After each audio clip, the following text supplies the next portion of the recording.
Sekali lagi, shalom.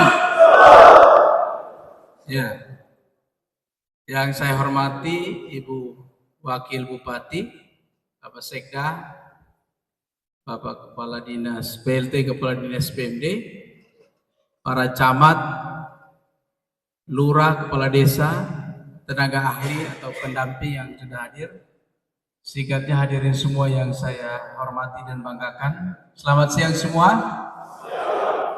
Nusa Langkat Timur ada tidak? Ya, duduk. Bapak Ibu, kepala desa yang saya hormati, kenapa saya minta kepala desa Nusa Langkat Timurnya bangun? Sejauh yang saya dengar, walaupun saya belum bicara empat mata dan belum berkunjung ke desanya, ini ada salah satu kepala desa contoh nanti akan menjadi role model nanti di Rotterdam. Tepuk tangan untuk kepala desa. Ya, sekali lagi, kenapa saya mendengar cerita dari Pak Kadis dan beberapa pihak, saya lagi menyuruh orang, Bapak Ibu tidak tahu saya suruh orang masuk di Bapak Ibu punya desa masing-masing. Saya melakukan investigasi khusus atau intelijen untuk tahu desa-desa mana yang bagus, desa-desa mana yang kurang bagus, dan desa-desa mana yang sangat tidak bagus.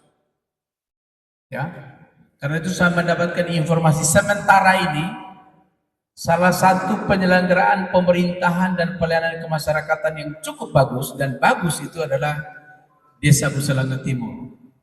Kenapa? Itu yang jadi perangkat di sana semua itu kebanyakan sarjana. Kalau desa-desa lain yang jadi perangkat itu nanti cek saudaranya sendiri, sepupunya sendiri, dia punya toh punya anak, dia pun teo punya anak, dan seterusnya. Terjadilah nepotisme dalam penyelenggaraan pemerintahan desa. Akibatnya apa? Yang tadi Bapak Sekda sampaikan. Pak Presiden sudah sampaikan, masih pantaskah desa-desa ada di Republik ini? Kita di Rotendao Bapak Ibu setiap tahun itu anggaran yang digelontorkan ke desa untuk DD-nya saja, dana desa 99 miliar lebih. Pintar atau profesional atau kapasitas. Ini penting Bapak Ibu. Berapa PNS yang sekarang jadi kepala desa? PNS yang bukan dituju, PNS yang dipilih. Hanya satu, dua, berapa? Tiga? Hanya tiga. Oke. Saya kasih tahu Bapak bertiga, untuk periode berikut Bapak tidak bisa melakukan. Dan saya akan melarang PNS untuk ikut dalam kontestasi di kepala desa. Boleh ikut, duduk aja di desa PNS. Ya, saya sudah sampaikan di Pak Sekda, tidak ada. Karena orang pekerjaan di desa-desa itu sedikit. Kita sudah PNS, sudah dapat berkat dari Tuhan. Jangan tinggalkan PNS-nya kemudian calon kepala desa. Dan itu tidak adil. Kenapa yang mau calon DPRD? Kenapa yang mau calon bupati, gubernur, dan seterusnya suruh mundur dari status PNS? Kenapa kepala desanya boleh? Itu pemerintah pusat punya otak juga itu. Nah, tidak benar itu, tidak adil itu. Misinya tidak boleh begitu, adil dong. Dari pusat sampai bawah aturannya harusnya sama. Kenapa kepala desanya boleh, kok yang lain tidak boleh? Ya kita harus bikin lurusnya. Saya bikin peraturan bupatinya saya larang. Yang mau protes, mau gugat saya silakan. Yang berikut Bapak Ibu, sekarang ini saya tidak tahu ada yang sudah diminta laporannya oleh Inspektorat untuk diperiksa? Ada? Belum? Sudah? Diminta laporannya untuk diaudit di Inspektorat? Sudah ya? Oke. Serahkan, jangan coba-coba ada yang membandel untuk tidak menyerahkan dokumen lengkap. Dokumen pelaporan termasuk dengan kuitasi belanjanya. Itu lengkap. Saya sudah instruksikan tidak perlu Inspektorat turun ke lokasi dulu, minta saja dokumen, review dokumen, setelah itu baru turun lapangan untuk cek. Untuk mempercepat. Jadi Bapak Ibu, tolong kooperatif. Ya, tolong kooperatif.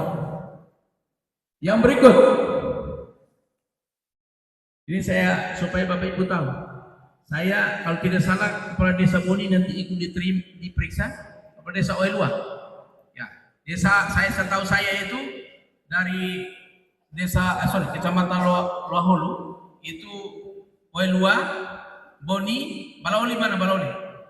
Ah Balaoli ini saya pun tahu ini, tapi dia tetap akan diperiksa.